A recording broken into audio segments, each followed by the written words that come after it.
Tingnan mo ang ginawa mo. Basag. Katulad ng pagkatao mo walang halaga. Hindi kumibo si Amarilis. Ang mga salita ni Doña Esmeralda, ang kanyang biyenan, ay parang matatalim na bubog na tumusok sa kanyang pandinig. Nakatayo lang siya sa gitna ng malawak na sala habang nakaturo ang daliri ng matanda sa mga piraso ng basag na plorera sa sahig na gawa sa marmol. Isang plorera na nagkakahalaga ng ₱250,000. Hindi ko po sinasadya, Mama. Nadulas lang po sa kamay ko. Palagi kang ganyan. Pabigat. Kung hindi lang dahil sa anak kong si Magnus, isa ka pa rin sigurong pulot lang sa lupa. Dahan-dahan siyang yumuko para pulutin ang mga piraso. Ang porselanang kulay asul at puti ay kumalat na parang mga basag na pangarap. Hindi niya naramdaman ang maliit na sugat sa kanyang daliri. Ang hapdi ay wala-wala lang kumpara sa kirot na nararamdaman ng kanyang puso. Sakto namang bumukas ang pinto at pumasok si Magnus, ang kanyang asawa. Gwapo pa rin ito, gaya ng dati sa suot nitong business suit, pero ang mga mata nito ay tila laging pagod. Magnus, anak, tingnan mo itong asawa mo. Walang ginawang tama. Bungad agad ni Doña Esmeralda. Tumingin si Magnus mula sa basag na plorera papunta sa mukha ni Amarilis. Walang emosyon, walang awa. Ma, hayaan mo na. Papalitan ko na lang. Sabi ni Magnus, ang boses ay direkta sa kanyang ina, ni hindi man lang tumingin kay Amarilis. Magnus, hindi ko... Sinubukan ni Amarilis na magpaliwanag. It's just a vase, Amarilis. Putol ni Magnus sa kanya, may diin sa bawat salita. Let's not make a big deal out of it. Iyon na yon. Ang mga salitang yon ay mas masakit pa sa isang sampal. Ang sampal na hindi lumapat sa kanyang pisngi, pero dumurog sa kanyang kaluluwa. Tinalikuran siya nito at inakayang paakyat sa hagdanan. Nag-uusap tungkol sa negosyo na para bang wala siyang umiiral doon. Naiwan siyang mag-isa, nakaluhod sa malamig na sahig. Gabi. Walang nagsalita sa hapunan. Ang tunog lang ng mga kubyertos na tumatama sa plato ang maririnig. Matapos kumain, pumanhik agad si Amarilis sa kanilang kwarto. Nagkunwari siyang natutulog nang pumasok si Magnus. Naramdaman niya itong umupo sa kama, bumuntong hininga, at pagkatapos ay lumabas papunta sa balkonahe para tumawag sa telepono. Dahil bahagyang nakabukas ang sliding door, narinig ni Amarilis ang pabulong na boses ng kanyang asawa. Oh, malapit na. Just a little more time, okay? Isang mahabang katahimikan. Konting tiis na lang. Oo, syempre. Everything is going according to plan. Kanino siya nakikipag-usap? Anong plano?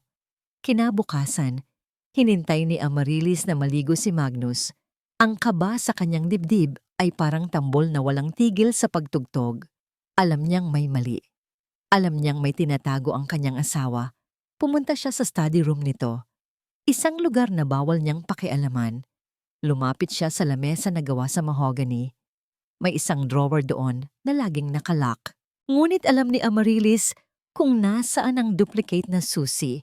Laging nakatago sa ilalim ng isang makapal na libro tungkol sa economics.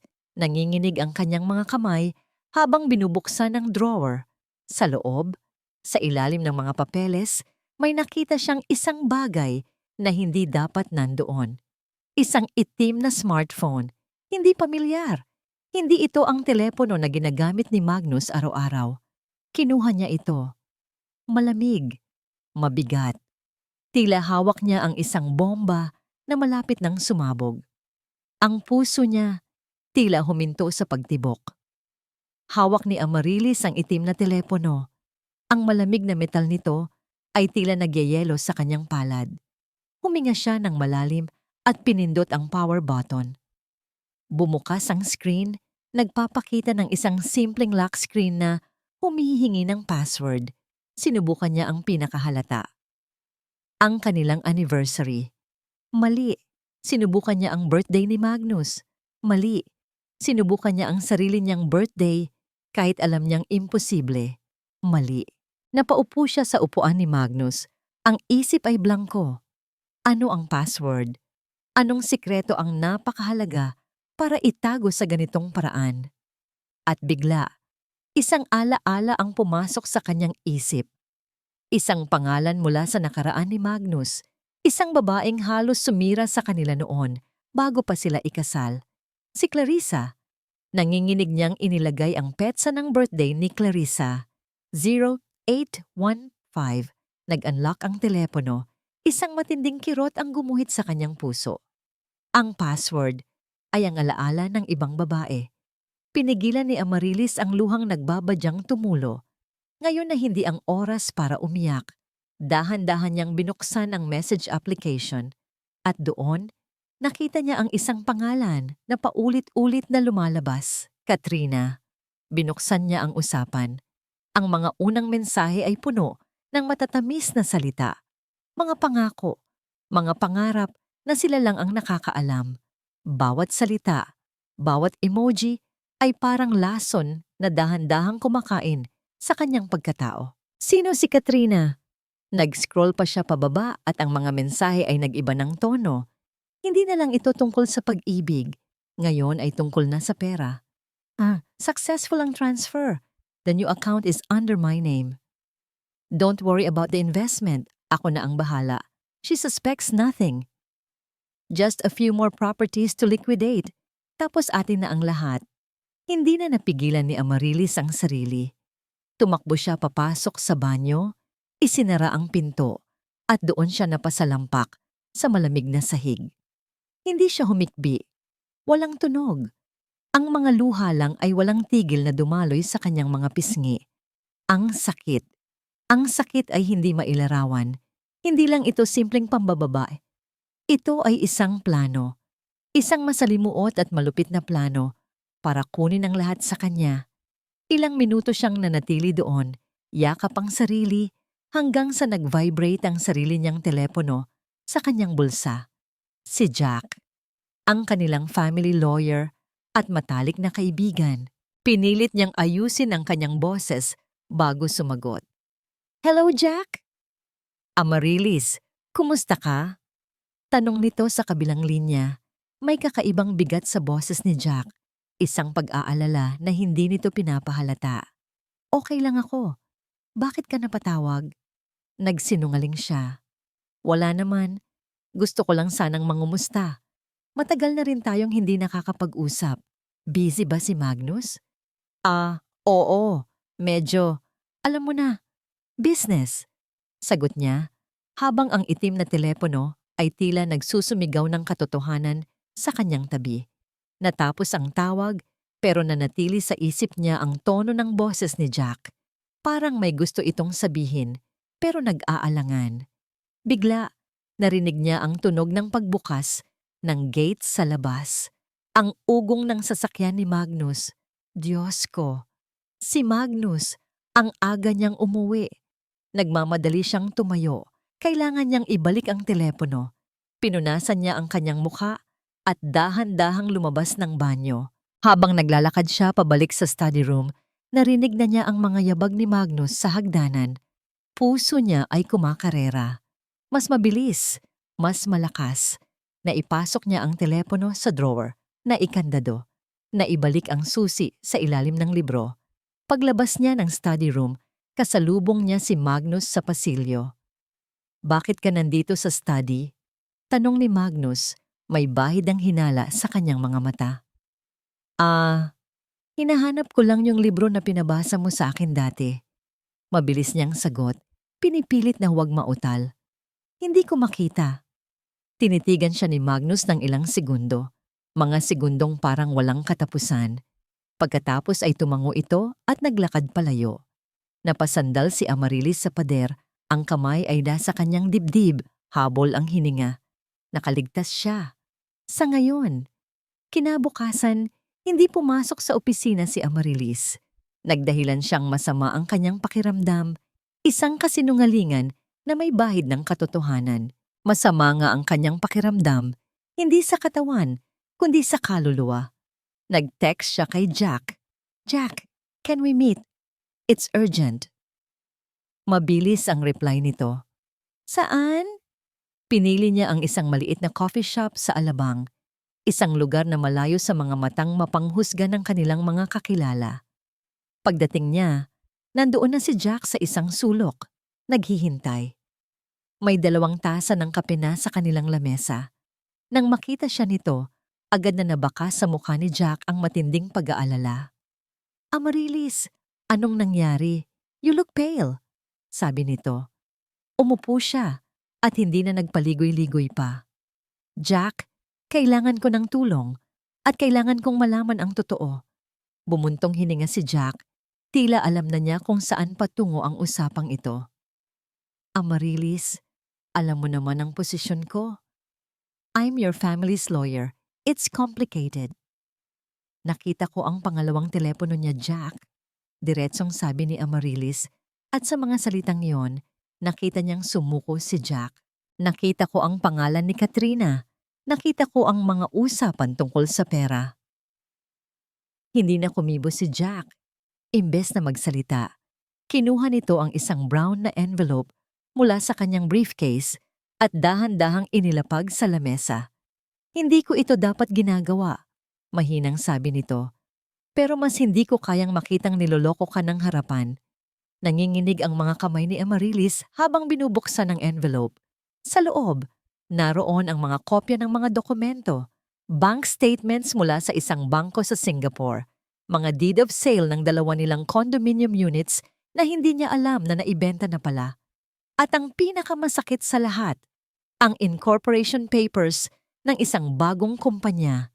Nakalagay doon ang pangalan ni Magnus bilang presidente at ang pangalan ni Katrina bilang isa sa mga board member. "He's creating a shell corporation," paliwanag ni Jack. Ang boses ay puno ng galit na pinipigilan. "He's moving all your conjugal assets there, isa-isa. Kapag naubos na niya, he will file for divorce and based on the prenup agreement you signed, halos wala kang makukuha, Amaryllis." Napatingin si Amaryllis sa labas ng bintana. Ang mga sasakyan ay dumadaan, ang mga tao ay naglalakad, ang mundo ay umiikot pa rin. Pero ang mundo niya, gumuho na.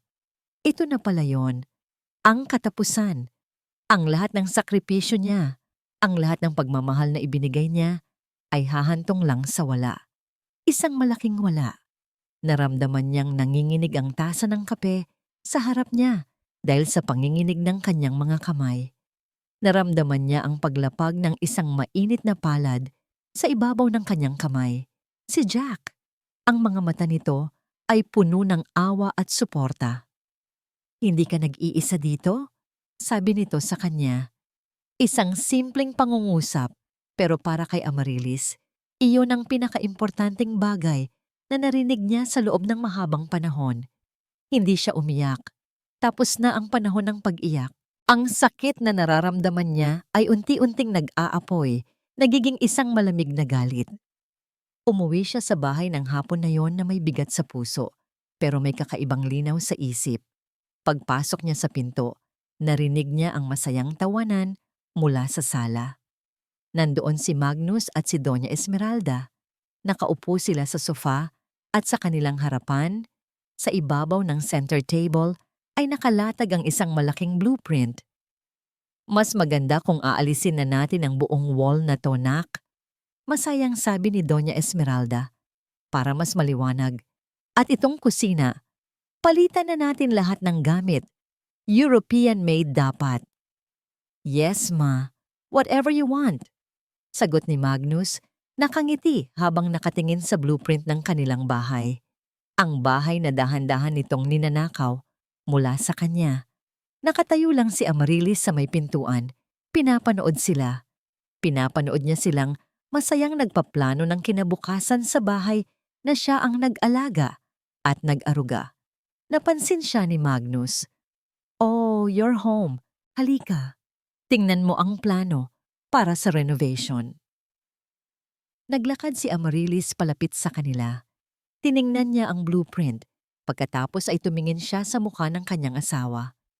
At sa kauna-unahang pagkakataon, isang maliit at malamig na ngiti ang sumilay sa kanyang mga labi.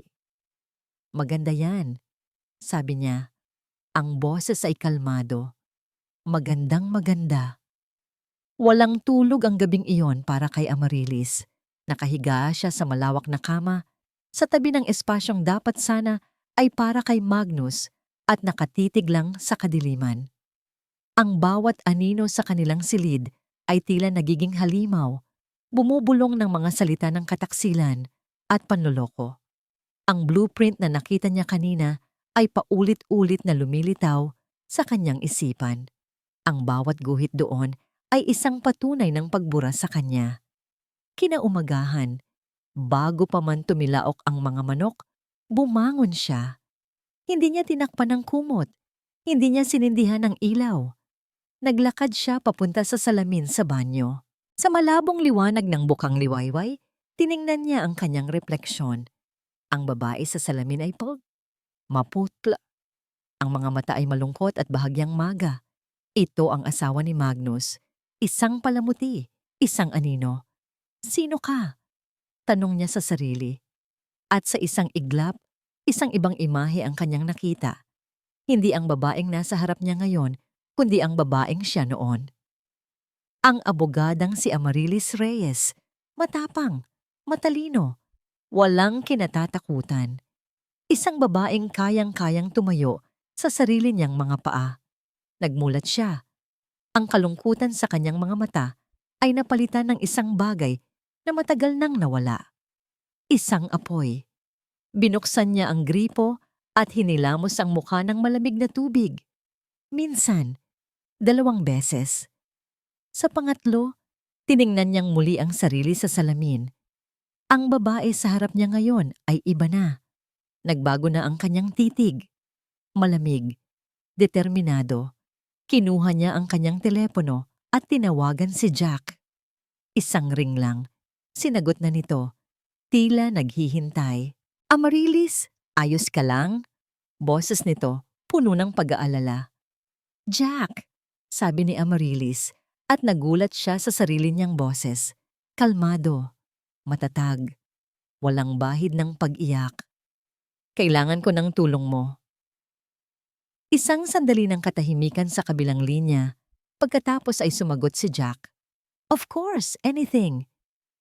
Tulungan mo ako, pagpapatuloy ni Amarilis. Hindi para umiyak, kundi para lumaban. Narinig niya ang paghinga ni Jack ng maluwag. I've been waiting for this call, Attorney Reyes says. Ano ang unang hakbang? Pagkatapos ng tawag, pumasok si Amarilis sa kanilang walk-in closet. Hindi ang mga damit at alahas ang kanyang hinanap. Sa pinakasulok, sa ilalim ng mga luma niyang gamit, may isang baul. Binuksan niya ito. Amoy luma. Amoy ng nakaraan. Mula sa loob, kinuha niya ang isang bagay na nakarolyo at tinalian ng pulang ribon. Dahan-dahan niya itong inalis at inilatag sa ibabaw ng kama. Ang kanyang diploma sa abogasya. May mga alikabok na ito, kaya't kumuha siya ng malinis na tela at pinunasan ito ng may pag-iingat. Bawat sulok, bawat letra ng kanyang pangalan. Pagkatapos, dinala niya ito sa kanyang vanity table. Isinandal sa salamin kung saan makikita niya ito araw-araw. Bumaba siya para mag-almusal. Naabutan niya si Magnus at Doña Esmeralda na nasa lamesa na. Good morning! Bati niya, umupo at nagsali ng kape sa kanyang tasa. Nagkatinginan ang mag-ina, tila nagtataka sa biglaang pagbabago ng kanyang aura. May magandang balita ako. Masayang sabi ni Doña Esmeralda, sinisira ang katahimikan. Magpapa-party tayo sa Sabado. Isang malaking selebrasyon. Imbitado ang lahat ng importanteng tao sa Maynila. Tumingin si Amarilis sa kanya, naghihintay. Ngumiti ang kanyang biyenan. Isang nangiting hindi umabot sa mga mata. Opisyal na nating ipapakilala ang bago nating business partner. Meron kaming isang napaka-importanting announcement tungkol sa kinabukasan ng pamilyang ito. Ang banta ay malinaw.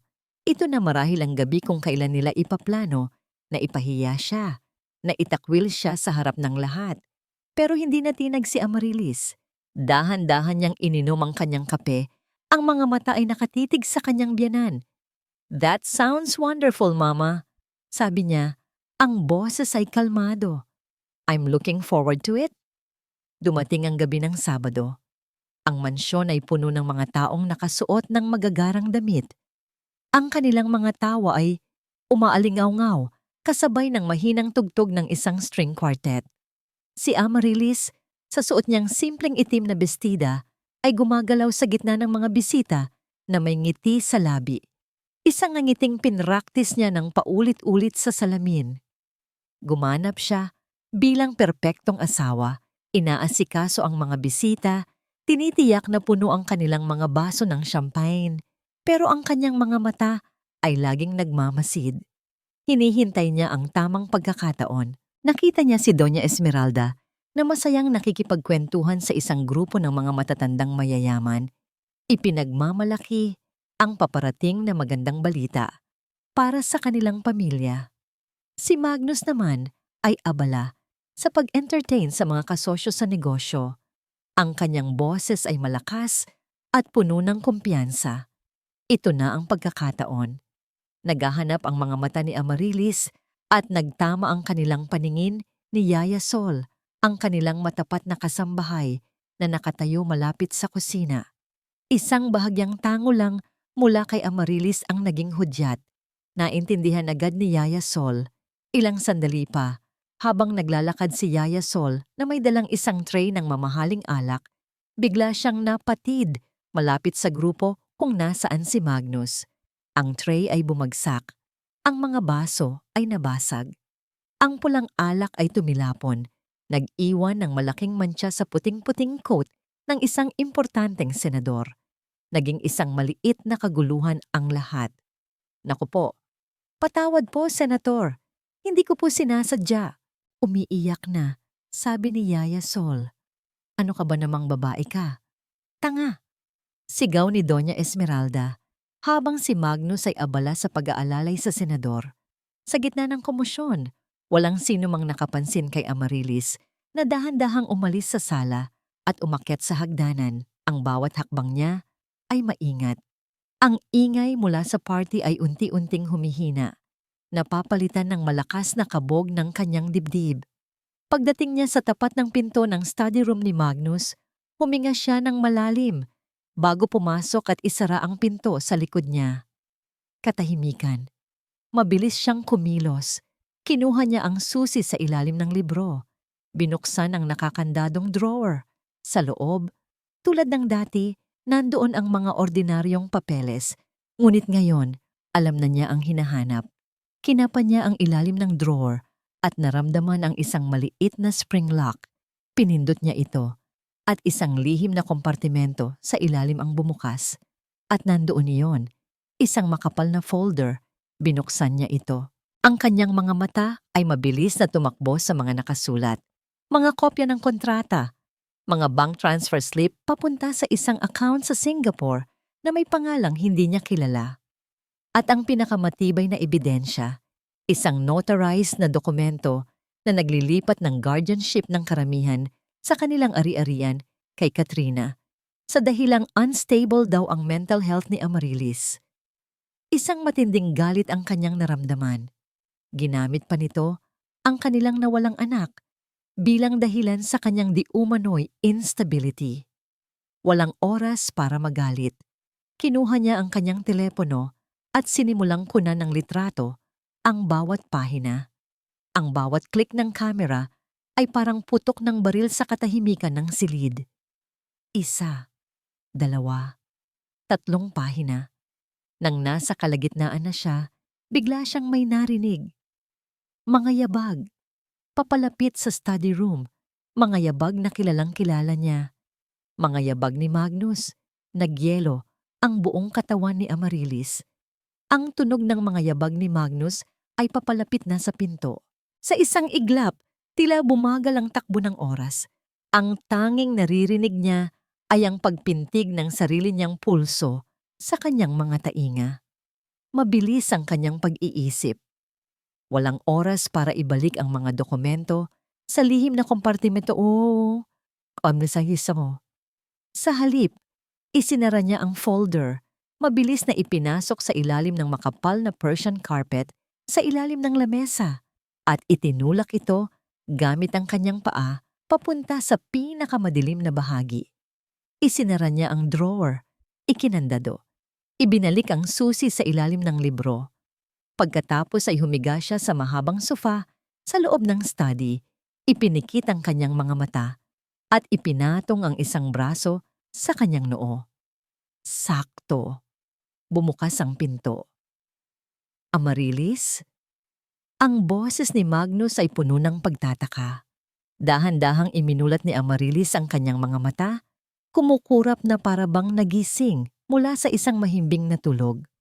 Magnus, anong ginagawa mo dito? Tanong niya. Ang boses ay mahina at pagod. Ako dapat ang magtanong niyan, sabi ni Magnus. Lumapit ito sa kanya. Bakit ka nandito? Hinahanap ka ng mga bisita sa baba. Umupo si Amarilis ng dahan-dahan. Masama ang pakiramdam ko. Biglang sumakikit ang ulo ko sa ingay. Gusto ko lang sanang magpahinga sandali. Tinitigan siya ni Magnus. Sinusuri. Hinahanapan ng butas ang kanyang kwento. Pero ang nakita lang nito ay isang babaeng maputla, pagod at tila walang kalaban-laban. Ang asawa niyang unti-unti nang nawawalan ng sigla. Bumuntong hininga si Magnus at ang hinala sa kanyang mga mata ay napalitan ng inip. Kahit kailan talaga. Sige na, bumalik ka na sa kwarto kung pagod ka. Ako na ang bahala sa mga bisita. Tumangulang si Amarilis. Dahan-dahan siyang tumayo. Inalalayan ang sarili sa pader na para bang nahihilo talaga. Naglakad siya papalabas ng study, hindi lumilingon. Pagkasara ng pinto, doon lang niya pinakawalan ang hiningang kanina pa niya pinipigilan. Nagsimula ang kanyang pag-arte. Sa mga sumunod na araw, si Amarilis ay naging anino sa sarili niyang pamamahay. Madalas siyang nakakulong lang sa kwarto. Kapag kumakain sila, halos hindi siya umiimik. Minsan, mahuhuli siya ni Magnus na nakatulala, nakatingin sa kawalan. Ipinakita niya ang lahat ng senyales ng isang taong sumusuko na. Naging kampante si Magnus, naging kampante si Doña Esmeralda.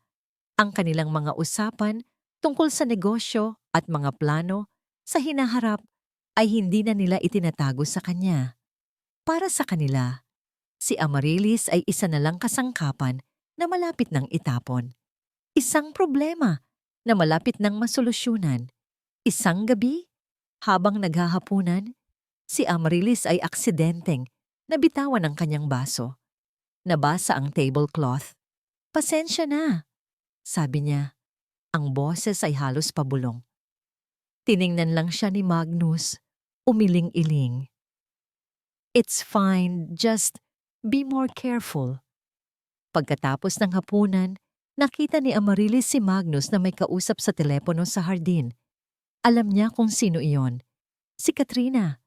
Tumatawa si Magnus, isang tawang matagal na niyang hindi naririnig na para sa kanya.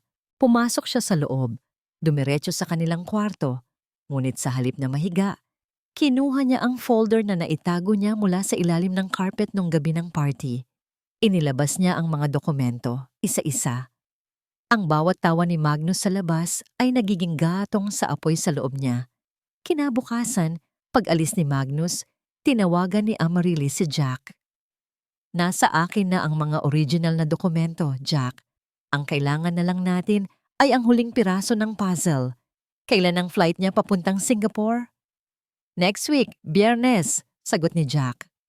Ano ang gagawin mo? Isang plano ang nabubuo sa isip ni Amarilis. Isang plano na mapanganib. Isang plano na nangangailangan ng perpektong pag-arte.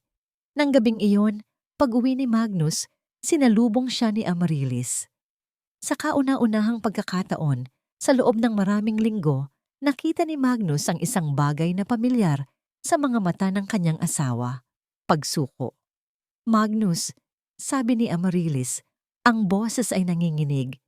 Pag-usapan natin to, please. Naupo sila sa sala. Inilabas ni Magnus ang isang sobre mula sa kanyang attaché case at inilapag ito sa lamesa. Ayoko nang makipagtalo pa, Amarilis. Sa loob ng sobre, may mga papeles, divorce papers, at isang kasunduan. Isang kasunduan na nagsasabing bibigyan siya nito ng allowance buwan-buwan. Isang halagang nakakainsulto. Tiningnan ni Amarilis ang mga papeles, pagkatapos ay tumingin siya kay Magnus. May mga luha sa kanyang mga mata. Mga luhang totoo, pero hindi dahil sa pagsuko. Ito ay luha ng galit. "Pirmahan mo na yan," sabi ni Magnus. Ang boses ay malamig at walang pakialam. "Para sa kapakanan at dangal nating dalawa." Nakatitig si Amarilis sa mga papel na nasa ibabaw ng lamesa. Divorce papers. Ang mga salitang nakasulat sa itim na tinta ay tila mga anay na sumisira sa pundasyon ng kanyang buhay. Tumingin siya kay Magnus at ang mga luhang kanina pa niya pinipigilan ay tuluyan ng bumagsak. Hindi ito pag-arte. Ang mga luha ay totoo. Luha para sa babaeng minsan niyang pinangarap na maging, para sa pamilyang binuo niya sa kanyang isipan. "Ganito na lang ba talaga, Magnus?" tanong niya. Ang boses ay basag. "Pagkatapos ng lahat, isang pirasong papel na lang ang halaga ko sa'yo?" "Let's not be dramatic, Amarilis," sagot ni Magnus, walang bakas ng emosyon. "We both know this is for the best. Just sign it." Pinunasan ni Amarilis ang kanyang mga luha. Huminga siya ng malalim. Tila kumukuha ng lakas mula sa sahig na kanyang kinatatayuan. Tumingin siyang muli kay Magnus at sa pagkakataong ito, may ibang nakita si Magnus sa mga mata niya.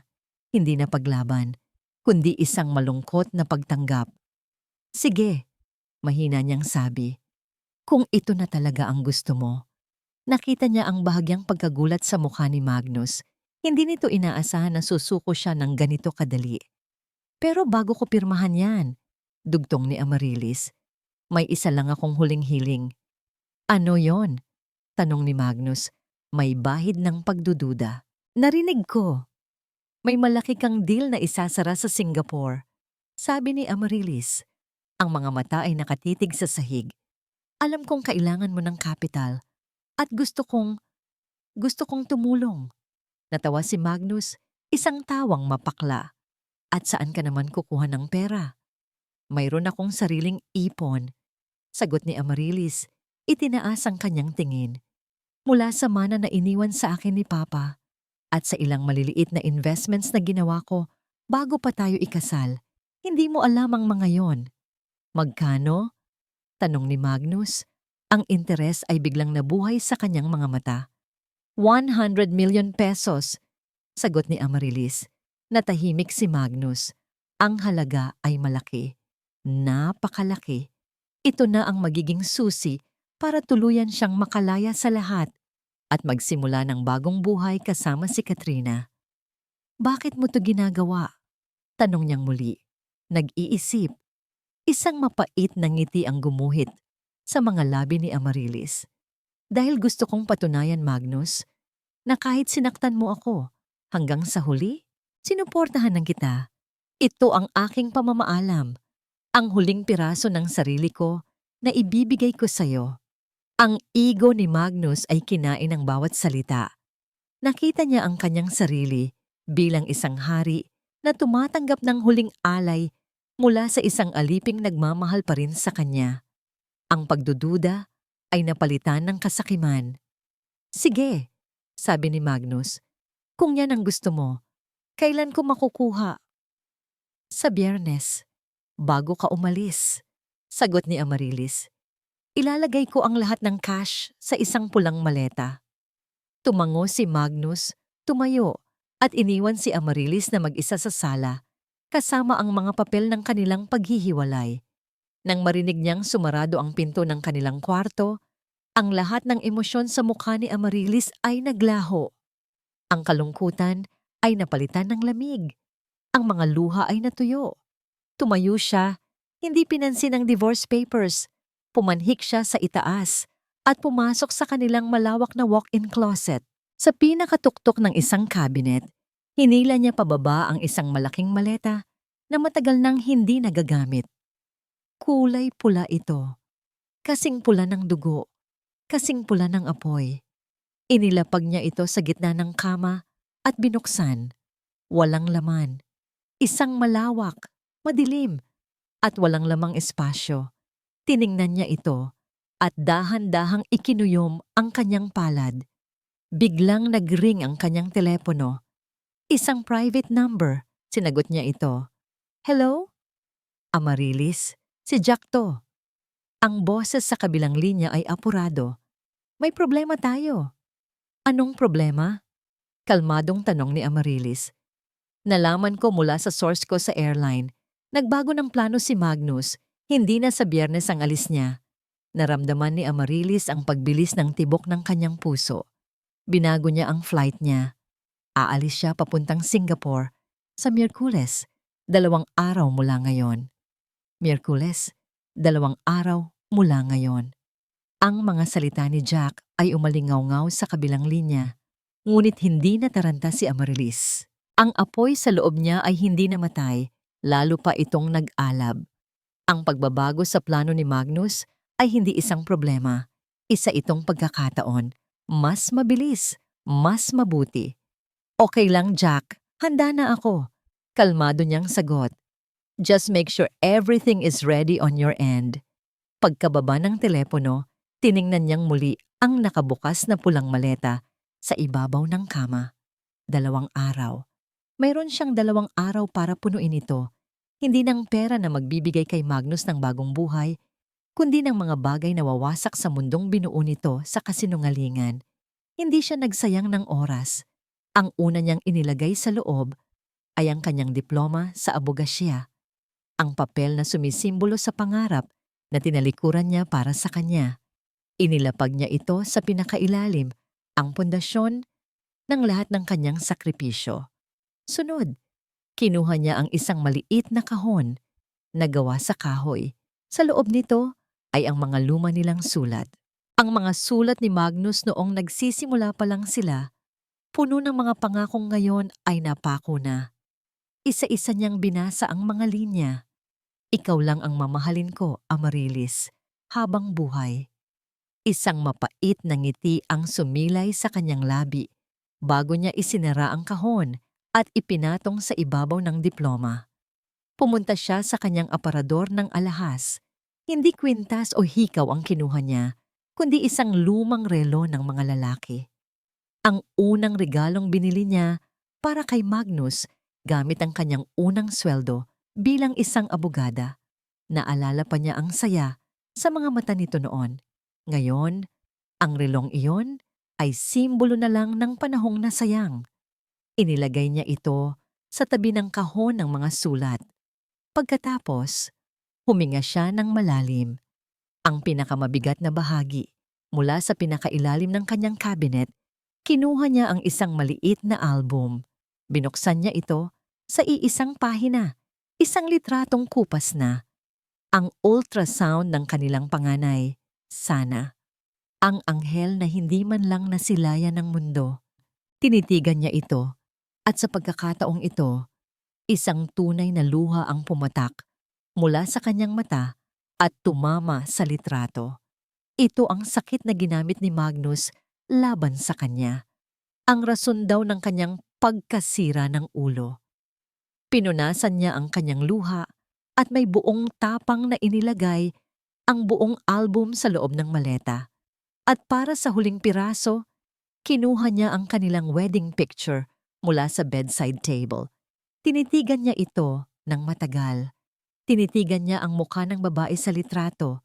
Masaya, puno ng pag-asa, walang kaalam-alam sa hinaharap. Dahan-dahang hinaplos ng kanyang daliri ang sarili niyang nakangiting mukha. Pagkatapos, may ginawa siyang hindi inaasahan.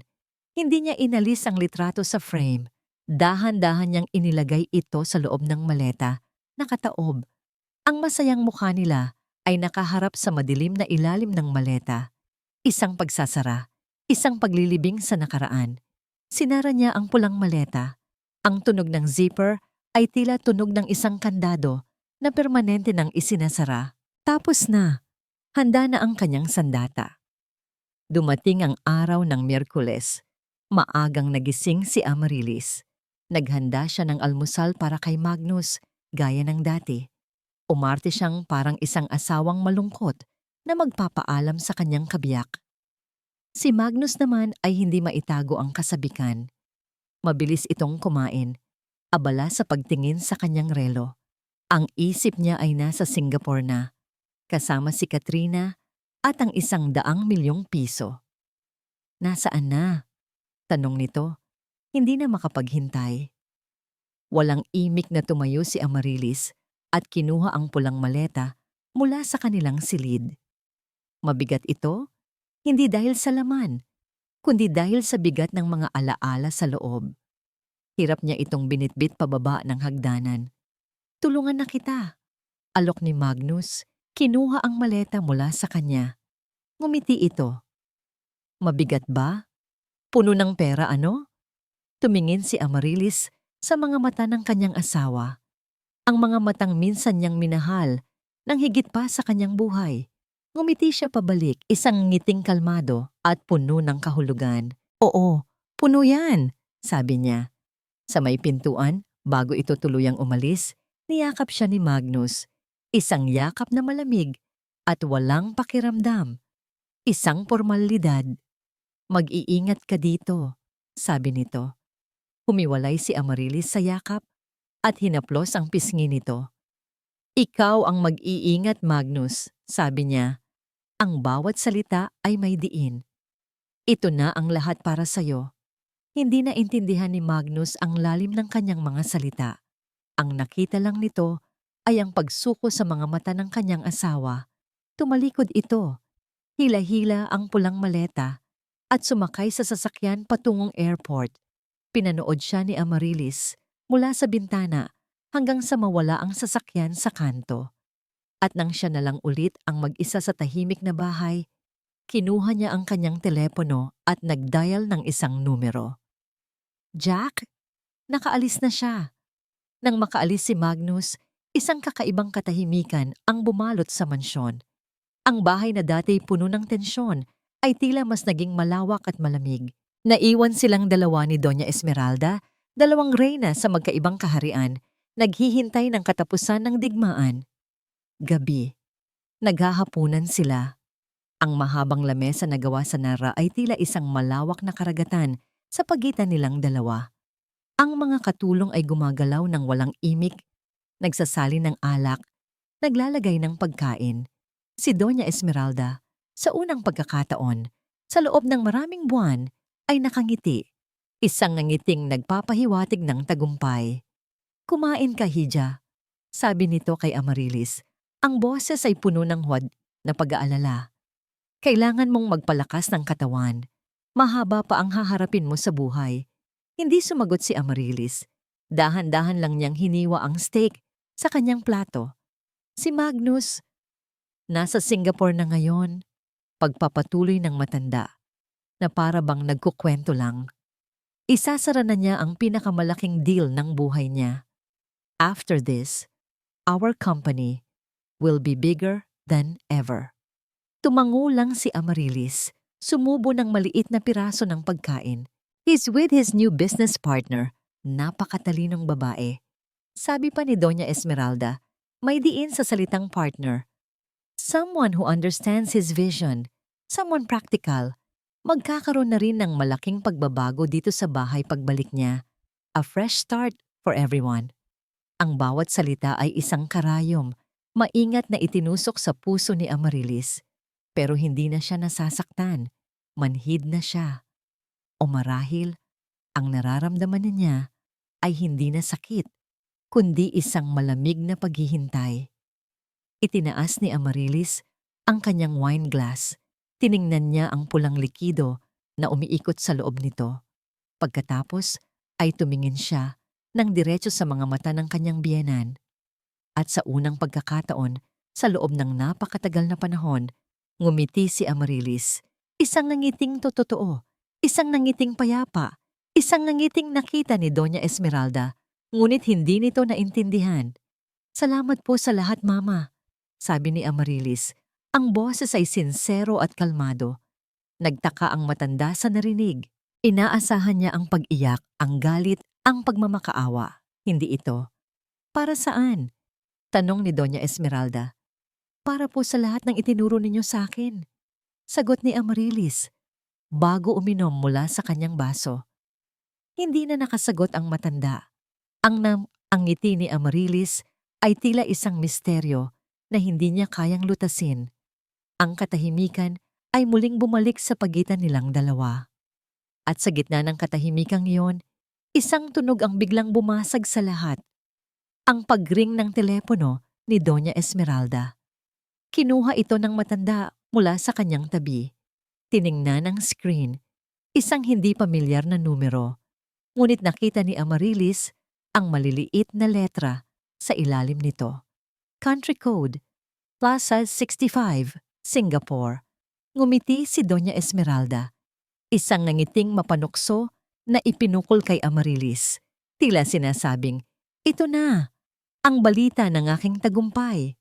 Sinagot niya ang tawag at inilagay sa kanyang tainga. Hello? Magnus, anak? Hello? Magnus, anak? Ang boses ni Doña Esmeralda ay puno ng pananabik. Ngunit ang boses na sumagot mula sa kabilang linya ay hindi ang kanyang anak. Ito ay boses ng isang lalaking banyaga, formal at walang emosyon. Good evening? Am I speaking to Mrs. Esmeralda Villaroman? Nawala ang ngiti sa mukha ng matanda. Yes, this is she. Who is this? Where is my son? Sa Singapore. Sa isang marangyang boardroom sa ika-50 palapag ng isang gusali sa Singapore, nakatayo si Magnus Villaroman sa harap ng mga bagong mamumuhunan. Ang mga bintanang mula sahig hanggang kisame ay nagpapakita ng nagniningning na mga ilaw ng syudad sa gabi. Gentlemen, simula ni Magnus, ang boses ay puno ng pagmamalaki.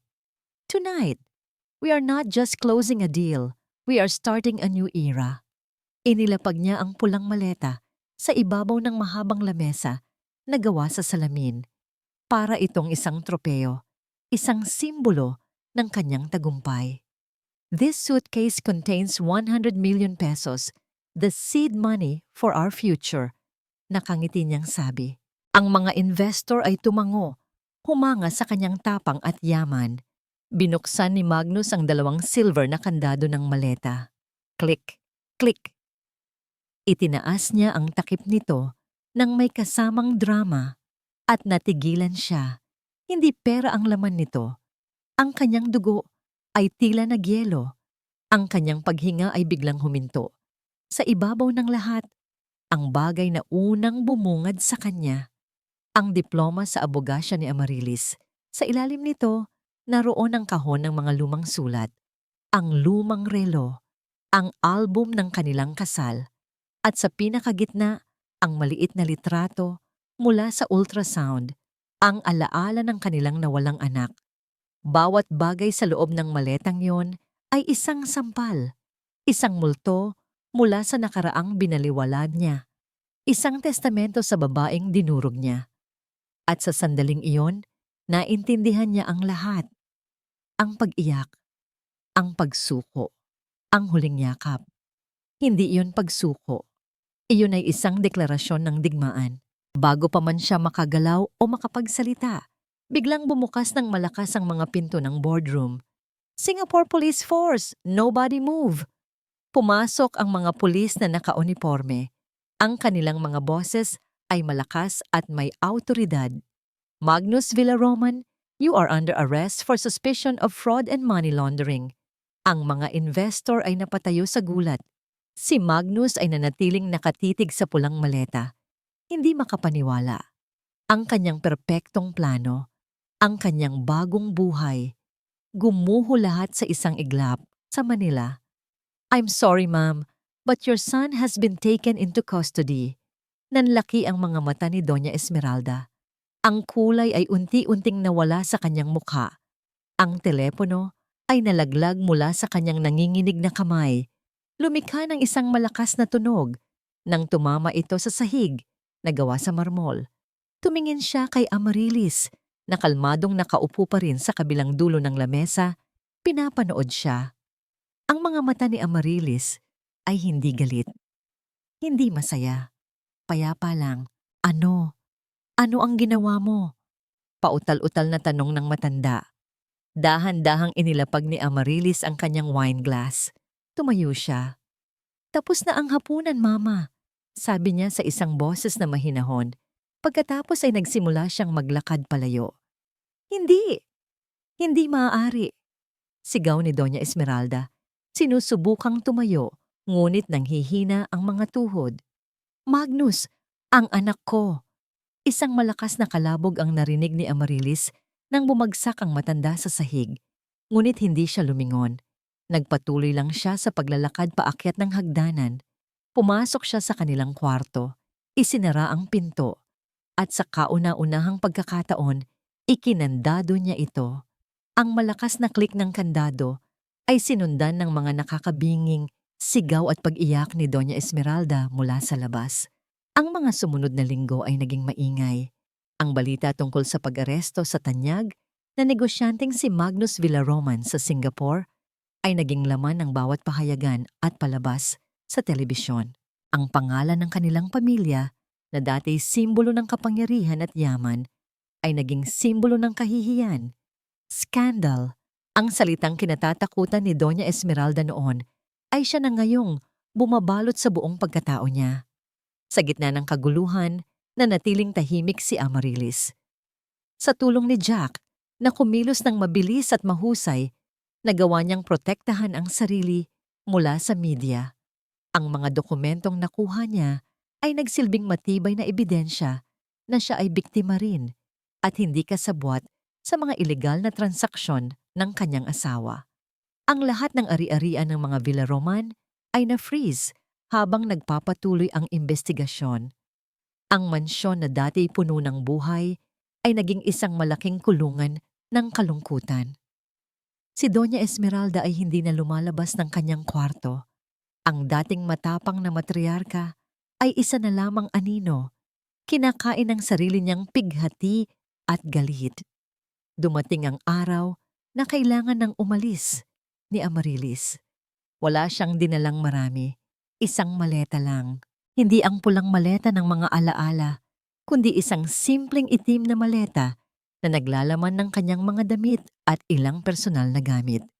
Pagbaba niya ng hagdanan, nakita niya si Doña Esmeralda na nakatayo sa may sala, nakatingin sa kanya. Ang dati aroganteng mga mata nito ay ngayon ay puno ng pagod at pagsisisi o galit. Hindi na masabi ni Amarilis, walang nagsalita. Isang mahabang katahimikan ang namagitan sa kanila.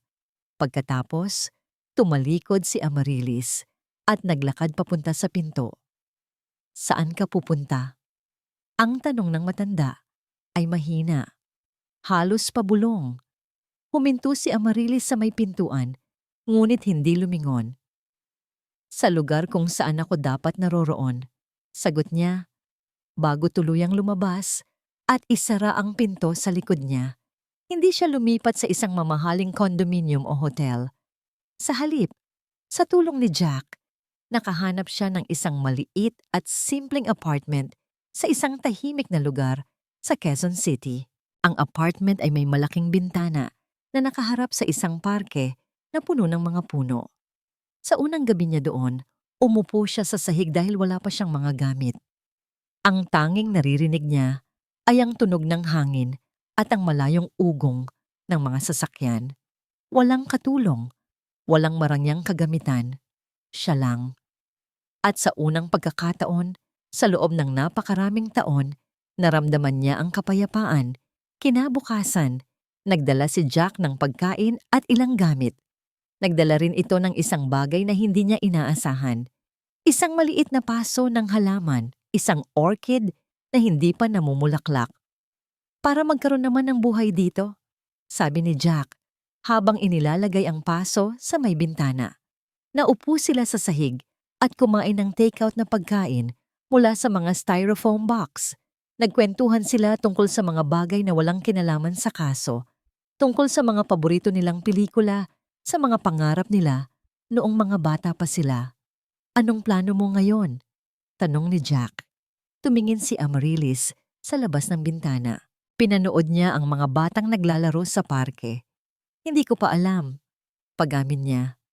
Siguro, magpapahinga muna ako. Hahanapin ko ulit ang sarili ko. Ngumiti si Jack. Isang ngiting totoo at puno ng paghanga. That's a good plan. Nang paalis na si Jack, huminto ito sa may pinto. Alam mo, Amaryllis, sabi nito, matagal ko nang gustong buksan ulit ang sarili kong law firm. Maliit lang, pero laging nauudlot dahil sa maraming bagay. Tumingin ito sa kanya. Pero na-realize ko, wala nang mas magandang panahon kundi ngayon, naghahanap ako ng partner. Hindi agad sumagot si Amaryllis. Ang alok ni Jack ay parang isang sinag ng araw na tumagos sa bintana. Isang pangako ng bagong simula. Ngumiti siya. Pag-iisipan ko yan. Isang taon ang lumipas. Ang maliit na apartment ni Amaryllis ay puno na ngayon ng buhay. May mga halaman sa bintana at ang isang orchid na ibinigay ni Jack ay namumukadkad na. Ang opisina ng Reyes and Associates Law Firm ay naging abala. Hindi ito kasing laki ng mga dati nilang pinagtatrabahuhan, pero bawat kasong hinahawakan nila ay may kabuluhan. Si Amaryllis, Attorney Amaryllis Reyes, muli siyang naging abogada, ngunit iba na siya ngayon. Ang kanyang mga kliyente ay hindi na mga kumpanyang malalaki, kundi mga ordinaryong tao. Karamihan ay mga kababaihan na nakaranas din ng mga paghihirap. Ang kanyang mga payo ay hindi lang tungkol sa batas, kundi tungkol din sa lakas ng loob at pagbangon. Isang hapon, nakaupo si Amaryllis sa kanyang opisina. May kausap na isang batang kliyente. Ang babae ay umiiyak, galing sa isang mapang-abusong relasyon at takot na takot sa kinabukasan. Attorney Reyes, paano po ako magsisimula ulit? Wala po akong pera. Wala po akong trabaho. Napakalma ni Amaryllis ang kanyang boses. Tingnan mo ako, sabi niya. Marami rin akong nawala. Minsan akala ko, wala na akong halaga. Pero mali ako. Hindi mo kailangan ng isang tao para ikaw ay maging kumpleto. Hindi mo kailangan ng pera para ikaw ay maging matatag. Hinawakan niya ang kamay ng kliyente. Ang sugat, naghihilom. At ang peklat, tandayan ng katatagan mo. Tandayan na lumaban ka. May lakas ka sa loob mo na hindi mo pa nakikita. Unti-unting tumigil sa pag-iyak ang kakliyente. May nakita itong bagong pag-asa sa mga mata ni Amaryllis. Ang balita tungkol kay Magnus ay bihira na lang niyang marinig. Nabalitaan niya mula kay Jack na si Magnus ay nahaharap sa mahabang sentensya sa Singapore. Ang lahat ng kanilang ari-arian ay naibenta na para mabayaran ang mga utang at demanda. Si Doña Esmeralda ay napilitang lumipat sa isang maliit na bahay sa probinsya, halos wala ng ari-arian. Ang dating ningning ng kanyang pamilya ay ganap ng naglaho. Hindi siya nakaramdam ng pagtatagumpay, isang kalungkutan at kapayapaan. Ang relasyon nila ni Jack ay dahan-dahang namumukadkad. Nagsimula sila bilang mga kaibigan, naging kasosyo sa negosyo, at ngayon, meron ng isang bagay na mas malalim. Hindi ito ang madamdamin at pabigla-biglang pag-ibig na naranasan niya kay Magnus. Ito ay isang pag-ibig na tahimik, matatag, at batay sa paggalang at pag-unawa. Isang gabi, habang naglalakad sila ni Jack sa parke malapit sa apartment niya, napatingin si Amaryllis sa kalangitan, puno ng bituin. Masaya ka ba? Tanong ni Jack, nakatingin sa kanya. Ngumiti si Amaryllis. Oo, Jack, masaya ako. Hinawakan ni Jack ang kanyang kamay. Hindi niya ito inalis. Nagkaroon ka na ba ng balita mula kay Magnus? Tanong ni Jack. Umiling si Amaryllis. Wala na. Ngunit pag-uwi niya, nang buksan niya ang kanyang mailbox, may nakita siyang isang sobre. Isang sobre na galing sa isang correctional facility sa Singapore.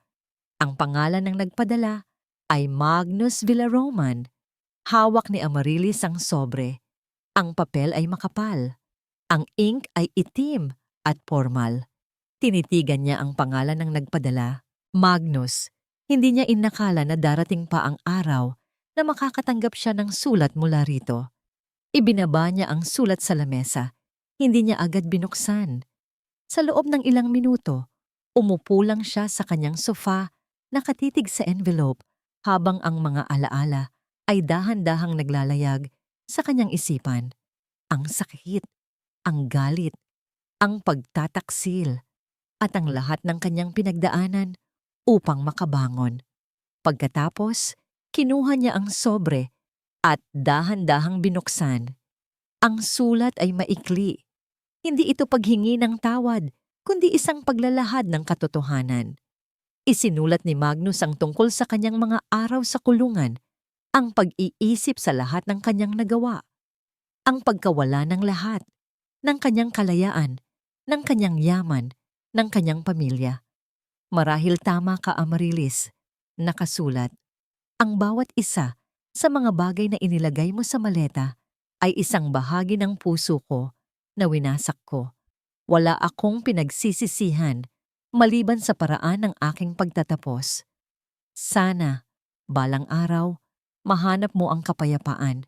O hindi siya umiyak, hindi rin siya nakaramdam ng pagtatagumpay.